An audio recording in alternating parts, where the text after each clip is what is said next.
Hi పిల్లలు, బుజ్జులు. ఈరోజు మనం తెలుసుకోబోయే కథ చెడు అలవాట్లు. గురువు పిల్లలందరినీ తోటలోకి తీసుకెళ్ళాడు. అక్కడ వరుసగా 4 మొక్కలు ఉన్నాయి. ఒకటి చాలా చిన్నదిగా ఉంది. రెండవది అంతకంటే కొంచెం పెద్దదిగా ఉంది. మూడవది ఇంకా పెద్దదిగా ఉంది. నాలుగవది దానికన్నా చాలా పెద్దదిగా ఉంది. అందరికంటే బలమైన పిల్లవాడిని పిలిచాడు. ఆ 4 మొక్కలను పీకి పక్కన పాడేయమన్నాడు. ఆ పిల్లవాడు మొదటి మొక్కని సులభంగా పీకేశాడు. రెండవ మొక్కని కొంచెం గట్టిగా లాగి పీకేశాడు. మూడవ మొక్కను దాన్ని మరింత గట్టిగా బలంగా ఉపయోగించి పీకాల్సి వచ్చింది. కానీ నాలుగవ దాన్ని ఎంత గట్టిగా లాగినా చేతులు నొప్పి పెడుతున్నాయే తప్ప పీకలేకపోయాడు.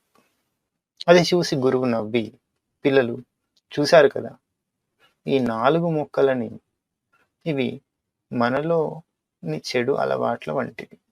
మొక్క పెరిగి పెద్దగా అవుతున్న కొద్దీ ఎలా పీకి పారేయలేమో, అలాగే మన చెడు అలవాట్లను కూడా రోజులు గడుస్తున్న కొద్దీ మనం తొలగించుకోలేము. అందుకే ఏ చెడు అలవాటునైనా సరే మొక్కగా ఉన్నప్పుడే, అంటే మొదట్లోనే తొలగించి వేసేయాలి.